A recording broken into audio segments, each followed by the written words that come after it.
Bon, maintenant que la vectorisation est terminée, que vous l'avez décomposé, objet vectorisation de l'image décomposée. Quand vous faites CTRL Y sur le PC, commande Y sur le Mac, les formes, vous les voyez. Pas de problème. Bien. Quand vous prenez la flèche noire et que vous sélectionnez n'importe laquelle des formes, tout se sélectionne. Parce que c'est dans un groupe. La décomposition de la vectorisation a créé un groupe. Et quand des objets sont dans un groupe avec Illustrator, si on clique sur n'importe lequel des objets, c'est tout le groupe qui se sélectionne. Et rappelez-vous de ce que je vous ai dit tout à l'heure. Vous avez ici, derrière la flèche blanche plus, qui sert à sélectionner seulement un des objets qui est dans un groupe.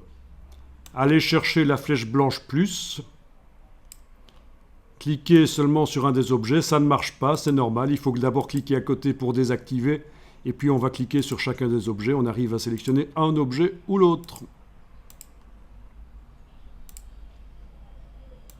Voilà. Et à quoi ça va pouvoir servir ? Bien, vous allez pouvoir éventuellement faire une version, et là je fais CTRL Y pour faire réapparaître, faire une version en couleur de ce logo. Donc, la version noir et blanc est très intéressante, on l'a dit, sérigraphie, je peux imprimer ça sur un t-shirt, un seul passage en sérigraphie par exemple, ça marche, ou d'autres techniques, voilà. Photocopieuse noir et blanc, ça passe très bien. C'est juste du noir. Il n'y a pas de nuance à reproduire. Nickel. Alors voilà ce que vous allez pouvoir faire pour terminer l'exercice ici, qui est déjà pas mal pour un premier jour. Dans le menu fenêtre nuancier, avec la flèche blanche plus, vous allez pouvoir... Flèche blanche plus, on a dit, je clique à côté, flèche blanche plus.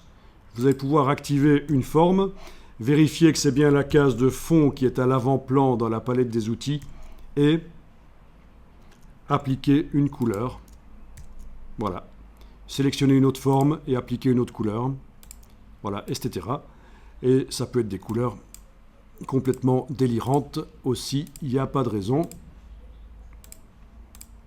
Voilà. Et alors aussi, quelque chose qu'on n'a pas vu, quand vous n'avez rien qui est sélectionné, on clique à côté de tout, rien n'est sélectionné. Vous pouvez prendre une couleur et la déplacer sur un objet, ça fonctionne. Voilà, c'est aussi une manière de faire les choses. Ok. Donc, voilà comment on va pouvoir faire des choses sympas. D'abord la version noir et blanc, et puis on peut transformer en couleur, comme on veut, délirer, ou faire quelque chose de sérieux. Et je vous rappelle qu'Illustrator peut aussi vous proposer des harmonies de couleurs. Ok. Et la logique voudrait qu'on fasse des tests en dupliquant l'objet.